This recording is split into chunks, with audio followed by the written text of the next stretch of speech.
আলহামদুলিল্লাহি রাব্বিল আলামিন ওয়াসসালাতু ওয়াসসালামু আলা সাইয়্যিদিল আমবিয়াই ওয়াল মুরসালিন আম্মা বা'দ ফাআউযু বিল্লাহি মিনাশ শাইতানির রাজীম বিসমিল্লাহির রহমানির রহিম আসসালাতু ওয়াসসালামু আলাইকা ইয়া রাসূলুল্লাহ ওয়া আলা আলিকা ওয়া আসহাবিকা ইয়া হাবিবাল্লাহ আসসালাতু ওয়াসসালামু আলাইকা ইয়া নবিয়াল্লাহ ওয়া আলা আলিকা ওয়া আসহাবিকা ইয়া নূরাল্লাহ।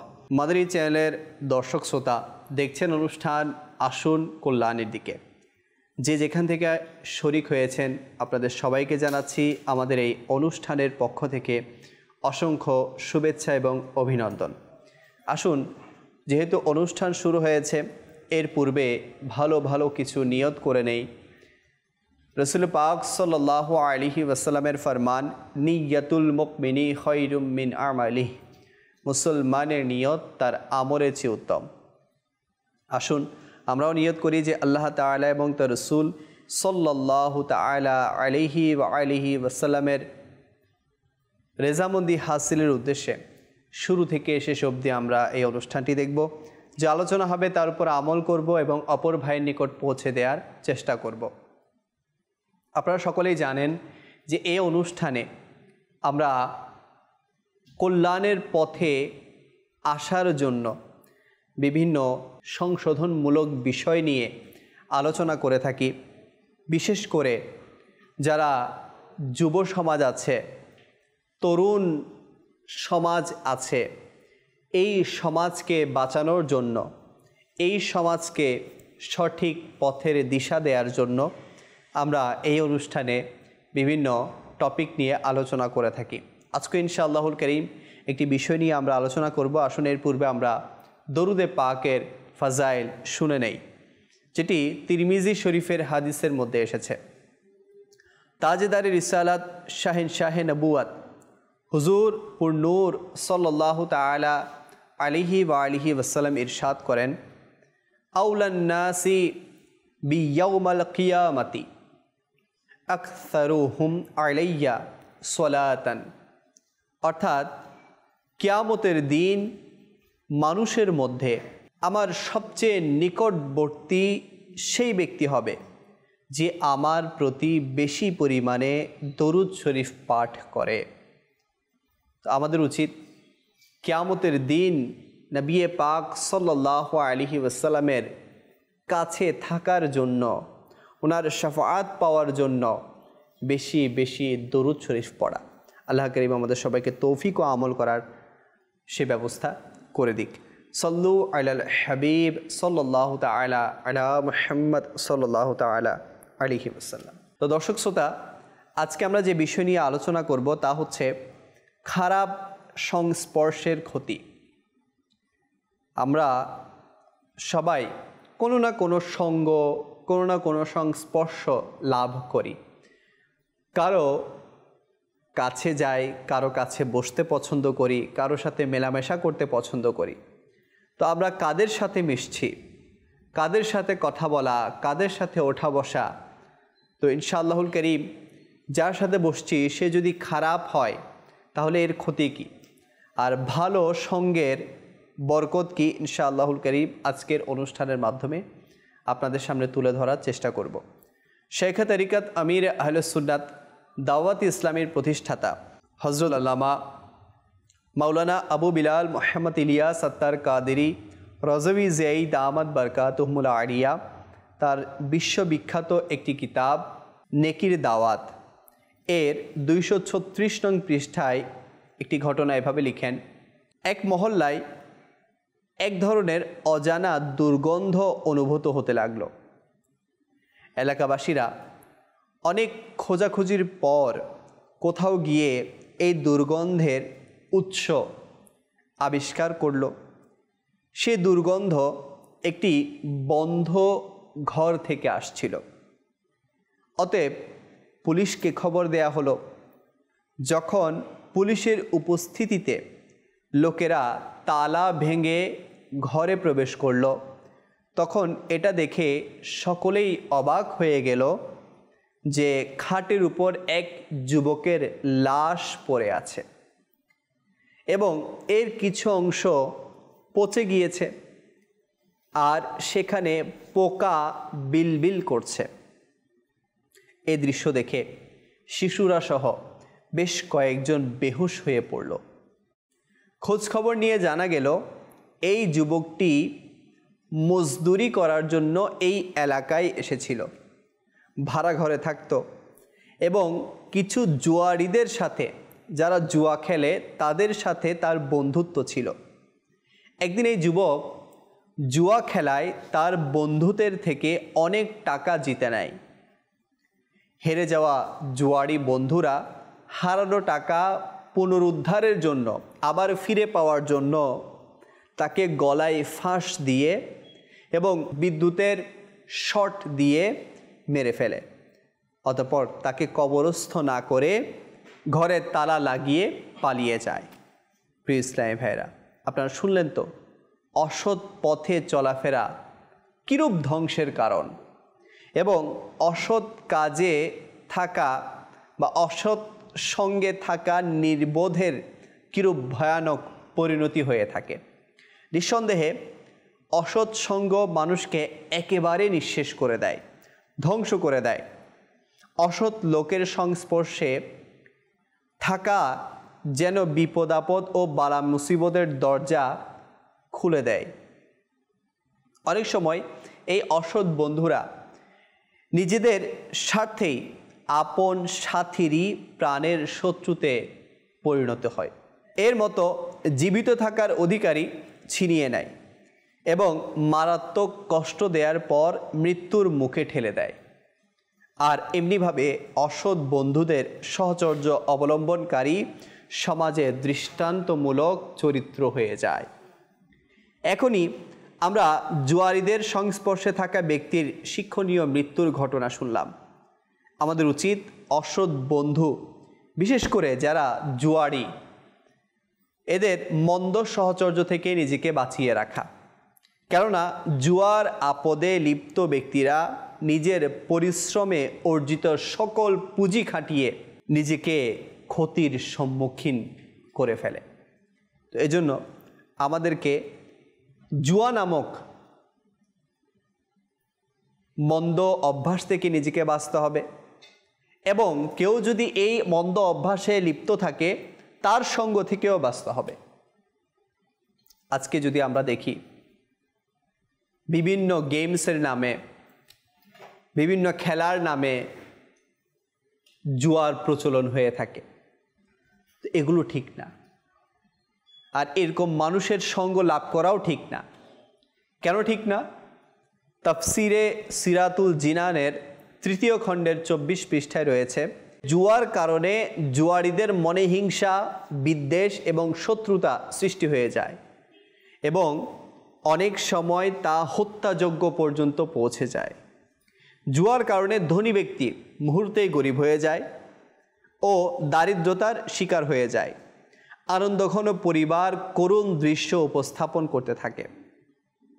স্বয়ংসম্পূর্ণ ব্যক্তি পানাহারেরও অভাবী হয়ে যায়। সমাজে তার সৃষ্ট প্রভাব প্রতিপত্তি নিঃশেষ হয়ে যায় এবং সমাজে তার কোনো গুরুত্ব ও সম্মান বাকি থাকে না। জুয়ারি লাভের আশায় অধিক হারে ঋণ করতে থাকে এবং কখনো কখনো চড়া সুদে ঋণ নিতেও বাধ্য হয়ে যায়, এবং যখন সে ঋণ শোধ করতে পারে না, তাকে কেউ ঋণ দেয় না, তখন চুরি ডাকাতি ইত্যাদিতে লিপ্ত হয়ে যায়। এমনকি জুয়ারিরা চতুর্দিকে বিপদের মাঝে এমনভাবে গ্রেফতার হয়ে যায়, অবশেষে আত্মহত্যা করতে বাধ্য হয়ে থাকে। তো আসুন জুয়ার নিন্দা সম্পর্কে, জুয়ার পরকালীন ক্ষতি সম্পর্কে আমাদের প্রিয় আকা মদিনে ওয়ালে মুস্তাফা হুজুরপুর নূর সাল্লাল্লাহু আলাইহি ওয়াসাল্লামের কয়েকটি ইরশাদাত শুনি। আমার নবী ইরশাদ করেন, যে ব্যক্তি নরচ্ছের জুয়ার একটি খেলা খেলল, তবে সে যেন নিজের হাত শুয়োরের মাংস ও রক্তে ডুবিয়ে দিল। আরও ইরশাদ করেন, যে ব্যক্তি জুয়া খেলে অতঃপর নামাজ পড়তে উঠে, তার উদাহরণ সেই ব্যক্তির মতো যে পুঁজ ও শুয়োরের রক্ত দ্বারা অজু করে নামাজ পড়তে দাঁড়ালো। তো আল্লাহ তাআলা আমাদের সবাইকে জুয়া এবং জুয়ারিদের সঙ্গ থেকে দূরে থাকার তৌফিক দান করুক, ভালো লোকের সংস্পর্শ গ্রহণ করার তৌফিক দান করুক। কেননা জুয়া এবং জুয়ারিদের সঙ্গ এই দুটি একটি জীবনের মধ্যে খারাপ সময় নিয়ে আসে এবং একটি জীবনকে তছনছ করে দেয়। তো এজন্য এই মন্দ স্বভাব আজকে যদি দেখি আমাদের তরুণ সমাজের মধ্যে বিদ্যমান রয়েছে। তো এজন্য আমাদেরকে নিজেও বাঁচতে হবে এবং এমন সঙ্গ থেকেও নিজেকে হিফাজত করতে হবে। আল্লাহ পাক আমাদের সবাইকে তৌফিক দান করুক। সল্লু আলাল হাবিব সাল্লাল্লাহু তাআলা আলা মুহাম্মদ সাল্লাল্লাহু তাআলা আলাইহি ওয়াসাল্লাম। বন্ধু কার সাথে করবেন, বন্ধু কাকে বানাবেন, বন্ধুত্ব কার সাথে করবেন না, আসুন আমরা সেটা শুনি। আমিরুল মুমিনিন হযরত সৈয়দুনা ওমর ফারুক আজম রাদিয়াল্লাহু তাআলা আনহু বলেন, এমন বিষয়ে লিপ্ত হইও না যা তোমার জন্য উপকারী না, এবং শত্রু থেকে দূরে থেকো আর বন্ধু থেকে বেঁচে থেকো, কিন্তু যদি সে আমানতদার হয়। কেননা আমানতদারের সমকক্ষ কেউ হতে পারে না। এবং গুনাহগারের সাথে থেকো না, কেননা সে তোমাকে গুনাহ শিখাবে, আর তার সামনে গোপন কথা বলো না। আর নিজের কাজকর্মে তার কাছ থেকে পরামর্শ গ্রহণ করো যে আল্লাহ তাআলাকে ভয় করে।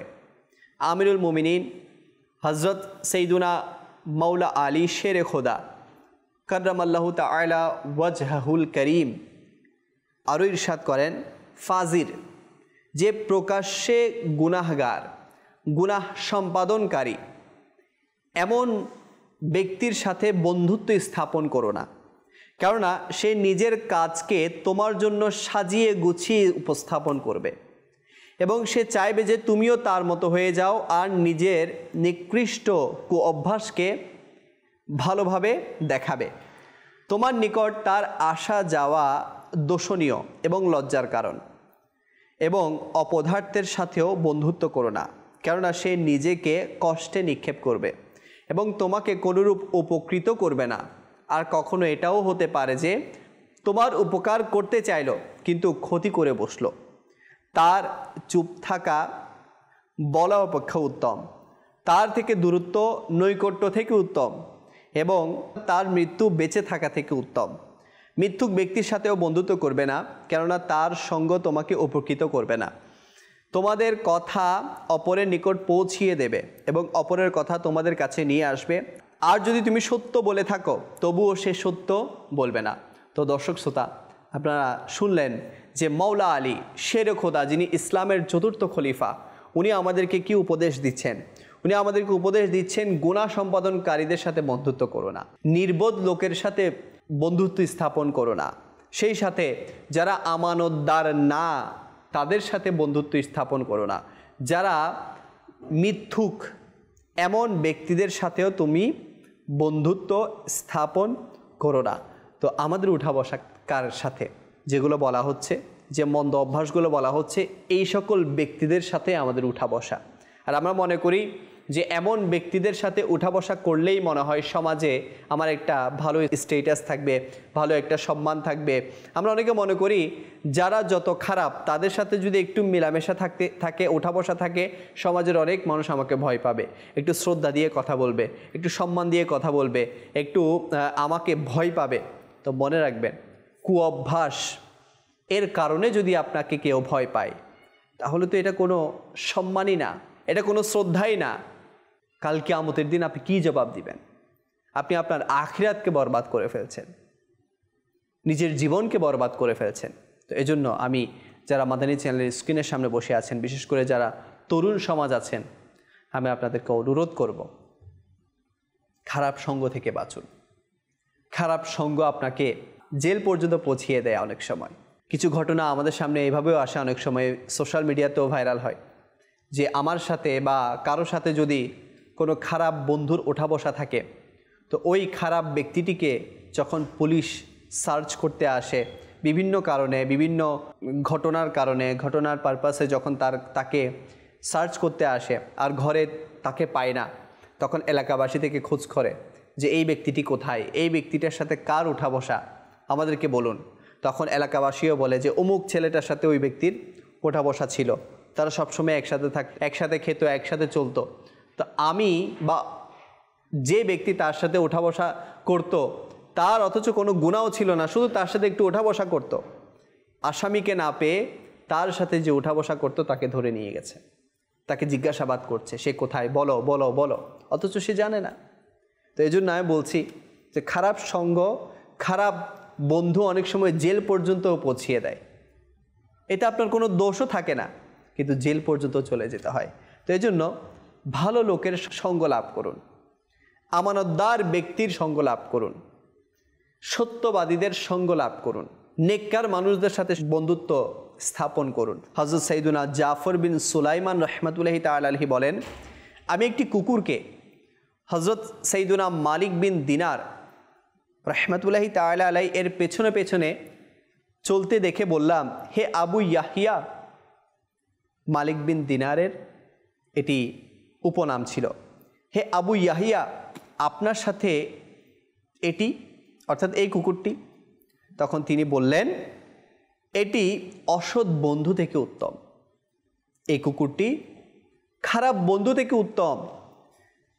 প্রিয় ইসলামী ভাইরা, আপনারা শুনলেন যে অসৎ বন্ধু দুনিয়া ও আখিরাতে কিরূপ ক্ষতির কারণ হয়ে থাকে। সুতরাং নিরাপত্তা হলো এতেই যে আমরা যেন অসৎ লোকের ছায়া থেকেও দূরে থাকি। কেননা এমন যেন না হয় অসৎ লোকের সংস্পর্শে থাকার কারণে মানুষ আমাদের সম্পর্কেও বিভিন্ন ধরনের কথা বলবে এবং আমাদেরকেও খারাপ উপাধি দ্বারা ডাকবে। আসুন অসৎ সঙ্গের ভয়াবহতা থেকে বাঁচার জন্য এর নিন্দা সম্বলিত প্রিয় মুস্তাফা সাল্লাল্লাহু আলাইহি ওয়াসাল্লামের আহাদিসে তাইয়্যিবা আমরা শ্রবণ করি। আমার নবী ইরশাদ করেন, খারাপ বন্ধু থেকে বেঁচে থাকো, কেননা সে জাহান্নামের একটি টুকরো। আল্লাহু আকবার। খারাপ বন্ধুকে কিসের সাথে তুলনা করা হয়েছে? জাহান্নামের সাথে তুলনা করা হয়েছে। সে জাহান্নামের একটি টুকরো, তার ভালোবাসা তোমাকে উপকৃত করবে না এবং সে তোমার সাথে কৃত ওয়াদা পূরণ করবে না। তো খারাপ বন্ধুর সাথে যদি আমার উঠা বসা থাকে, সে আমার সাথে কখনো ওয়াফাদার থাকবে না, অর্থাৎ আমার সাথে কোনো কিছুর ওয়াদা করলে সে কখনোই সেটা রাখবে না, ভঙ্গ করে ফেলবে। তো এটা তো আমার জন্য ক্ষতির কারণ। আমার নবী আরও ইরশাদ করেন, মন্দ সাথী থেকে বেঁচে থাকো, মন্দ বন্ধু থেকে বেঁচে থাকো, কেননা তুমি তার সাথী হিসেবে পরিচিত হবে। অর্থাৎ আমার সাথী, আমার বন্ধু, আমার ফ্রেন্ড যদি মন্দ হয়, খারাপ হয়, তাহলে মানুষও আমাকে খারাপ ভাবতে শুরু করবে যে এও তো খারাপ, তার চলাফেরা কার সাথে, খারাপের সাথে তো আর কতটুকু ভালো হবে। তো মানুষের মাইন্ডে আমার ব্যাপারে একটি খারাপ ইমেজ সৃষ্টি হবে। আমার নবী আরও ইরশাদ করেন, এ অবস্থায় সকাল করো যে হয়তো তুমি আলিম হও অথবা ছাত্র। খুবই গুরুত্বপূর্ণ একটি হাদিসে পাক। এ অবস্থায় সকাল করো, অর্থাৎ এমনভাবে সকালটা শুরু করো যে হয়তো তুমি আলিম হও অথবা ছাত্র, বা আলিমের কথা শ্রবণকারী কিংবা আলিমের সাথে ভালোবাসা পোষণকারী, এবং পঞ্চমটি হয়েও না, কেননা ধ্বংস হয়ে যাবে। অর্থাৎ এই চারটা ব্যতীত পঞ্চম ধরনের যদি কেউ হয় তাহলে সে ধ্বংস হয়ে যাবে। তো এখানে উৎসাহ দেয়া হয়েছে, হয় আপনি আলিম হন, আর যদি আপনি আলিম হতে না পারেন তাহলে আলিমের ছাত্র হন, আর যদি ছাত্র হতে না পারেন তাহলে আলিমের কথা শ্রবণকারী, অর্থাৎ কোনো আলিমের দ্বীনের কথা শুনতে থাকুন। এই অবস্থায় সকালটা হোক আপনার। অথবা আপনি আলিমকে ভালোবাসুন, হক্কানি যারা আলেম আছে, যারা সহিহুল আকিদার আলিম আছে, তাদেরকে ভালোবাসা পোষণকারী যদি আপনি হন, আর এই অবস্থায় যদি আপনার সকাল হয়, তাহলে আপনি নিজের জীবনে ভালো কিছু করতে পারবেন। আর এই চারটা ধরন ছাড়া যদি অন্য কোনো ধরনের কেউ সকালটাকে শুরু করে, তাহলে সে ধ্বংসকে বেছে নেবে। আমার নবী আরও ইরশাদ করেন, ভালো ও মন্দ সাথীর উদাহরণ হচ্ছে মুস্ক, অর্থাৎ এক ধরনের উচ্চমানের আতরের মতো। যেমন ভালো ও মন্দ সাথীর উদাহরণ মুস্ক সংগ্রহকারী ও চুল্লি প্রজ্বলিতকারীর ন্যায়। মুস্কওয়ালা তোমাকে মুস্কের ন্যায় সুগন্ধি দিবে বা তুমি তার কাছ থেকে কিনে নিবে এবং কিছুই করলে না তবুও সুগন্ধিত পাবে। অর্থাৎ আপনি যদি কোনো সুগন্ধিওয়ালার সাথে, আতরওয়ালার সাথে বন্ধুত্ব করেন, তাহলে তার কাছে যখন যাবেন, হয় সে আপনাকে একটু সুগন্ধি লাগিয়ে দিবে, অথবা আপনি তার কাছ থেকে কোনো সুগন্ধি কিনে নেবেন। আপনি কোনোটাই করলেন না, আপনি যখন তার কাছ থেকে ফিরে আসবেন, তার কাছ থেকে যে সুগন্ধি এসেছে সেটা আপনার গায়ের সাথেও ভাসবে, আপনার গায়েও লাগবে, তো আপনার গায়ে থেকেও সুগন্ধি বের হবে। অর্থাৎ সুগন্ধিওয়ালার সাথে, আতরওয়ালার সাথে যদি আপনি বন্ধুত্ব করেন, আপনারও সুগন্ধি আর সুগন্ধি চারপাশে থাকবে। কিন্তু যদি আপনি খারাপ মানুষের সাথে বন্ধুত্ব করেন, তার উদাহরণ দেওয়া হয়েছে চুল্লি প্রজ্বলিতকারী। অর্থাৎ যারা আমাদের এখানে বিভিন্ন ধরনের কামার যারা থাকে, যেমন দা, ছুরি, বটি, এগুলো যারা ধার দেয়, তো এদের সাথে যেরকম বন্ধুত্ব করলে হয় আপনার কাপড়টা তার আগুনের কারণে, আগুনের ফুলকার কারণে জ্বলে যেতে পারে, নতুবা তা থেকে আপনি দুর্গন্ধ পেতে পারেন, কোনো না কোনো একটা আপনার পেতেই হবে। তো খারাপ বন্ধুর উদাহরণ এমন, আপনি খারাপ বন্ধুর সাথে যদি বন্ধুত্ব করেন, তাহলে হয় আপনি তার কাছ থেকে ব্যাড হ্যাবিটগুলো পাবেন, নতুবা তার সাথে ওঠা বসা করতে করতে করতে করতে আপনি নিজেকে ধ্বংসের মুখে ঠেলে দিবেন। তো এজন্য আমাদেরকে খারাপ বন্ধু থেকে বাঁচতে হবে, আমাদেরকে ভালো বন্ধু এখতিয়ার করতে হবে, ভালো বন্ধুর সঙ্গ লাভ করতে হবে। আসুন একটি ঘটনা আমি আপনাদের সামনে পেশ করি। শেখ তরিকত আমির আহলে সুন্নাত দামাত বরকাতুমুল আলিয়া তার জগৎ বিখ্যাত কিতাব নেকির দাওয়াতের মধ্যে একটি ঘটনা এভাবে লিখেন, আরিফ বিল্লাহ হযরত মাওলানা রুম রহমতুল্লাহি তাআলা আলাইহি অসৎ সঙ্গের ক্ষতিকর কিছু দিক বুঝাতে গিয়ে বলেছেন, হঠাৎ একদিন এক নদীর তীরে এক ব্যাঙের সাথে এক ইঁদুরের সাক্ষাৎ হয়। তাদের দুজনের মধ্যে বন্ধুত্ব হয়ে যায়। ইঁদুরটি বলল, তুমি তো পানির গভীরে থাকো, যেখানে আওয়াজ পৌঁছায় না, অর্থাৎ আমি যদি আওয়াজও দেই সেখানে পৌঁছাবে না। কখনো যদি তোমার সাথে দেখা করতে ইচ্ছা হয়, তখন তুমি তা কিভাবে বুঝবে? অবশেষে তারা দুজন এই সিদ্ধান্ত নিল যে একটা দড়ি নিবে, একটা রশি নিবে, রশির এক প্রান্ত বাঁধা থাকবে ইঁদুরের পায়ে, আরেক প্রান্ত বাঁধা থাকবে ব্যাঙের পায়ে। তো যখন তাদের প্রয়োজন হবে, তখন একজনে যদি রশি টান মারে, তাহলে অপরজন বুঝে যাবে যে তার প্রয়োজন হচ্ছে। তো যেই সিদ্ধান্ত সেই কাজ, এমনই হলো। একদিন হঠাৎ একটি কাক ইঁদুরটিকে ছো মেরে তার মুখের মধ্যে নিয়ে উড়ে গেল। এখন উঠতে উঠতে উঠতে উঠতে দেখলো যে ব্যাঙটিও ইঁদুরটির সাথে খোলা বাতাসে উড়ছিল। তো ব্যাঙটি মনে মনে বলতে লাগলো, এটি ইঁদুরটির মতো অপদার্থের সাথে বন্ধুত্ব করার শাস্তি। তাহলে বোঝা গেল যে অনুপযুক্ত ও মন্দ লোকের সংস্পর্শের কারণে অনেক বিপদ না চাইতেও চলে আসে। দেখুন, এখানে ব্যাঙের কোনো দোষ ছিল না, কিন্তু তার সাথে ইঁদুরের বন্ধুত্ব থাকার কারণে ইঁদুর যখন বিপদে পড়ল, সাথে ব্যাঙকেও বিপদে পড়তে হলো। তো এজন্য আমাদেরকেও বন্ধুত্ব নির্বাচন করার ক্ষেত্রে আমি যেটা আগেও বলেছি যে বন্ধু অনেক সময় জেল পর্যন্ত পৌঁছিয়ে দেয়। তো এজন্য আমাদেরকে ভালো বন্ধু নির্বাচন করতে হবে, নেককার বন্ধু নির্বাচন করতে হবে, সহি আকিদার বন্ধু নির্বাচন করতে হবে। জি হ্যাঁ, বর্তমানে যেটা অনেক বেশি ইম্পর্ট্যান্ট, সহি আকিদার বন্ধু। আপনার বন্ধুদের মধ্যে যদি কেউ বদ আকিদা, বদ মজহাবের থাকে, তাহলে দুনিয়াবির সামান্য ক্ষতি হলে তো সেটা পুষিয়ে নেওয়া যায়, কিন্তু আখিরাতের যদি কেউ ক্ষতি করে দেয়, ইমানের যদি কেউ ক্ষতি করে দেয়, তাহলে সেটা কোনো কিছু দিয়ে পোষানো সম্ভব না। তো এজন্য নিজের ইমান ও আখিরাতকে যদি আপনি বাঁচাতে চান, তাহলে আপনাকে অবশ্যই সহিহুল আকিদার মানুষের সাথে বন্ধুত্ব করতে হবে। আর এর জন্য আলহামদুলিল্লাহ দাওয়াত ইসলামী আমার আপনার অতি নিকটে। দাওয়াত ইসলামী চাই যে আমাদের ইমান বাঁচুক, আমাদের আখিরাত বাঁচুক, আমাদের আখলাক বাঁচুক। তো এজন্য আমি আপনাদেরকে অনুরোধ করব যে আপনাদের আশেপাশেও দাওয়াত ইসলামীর অনেক ইসলামী ভাইদেরকে আপনারা দেখবেন। দাওয়াত ইসলামীর অনেক সেন্টার আপনাদের আশেপাশে আছে।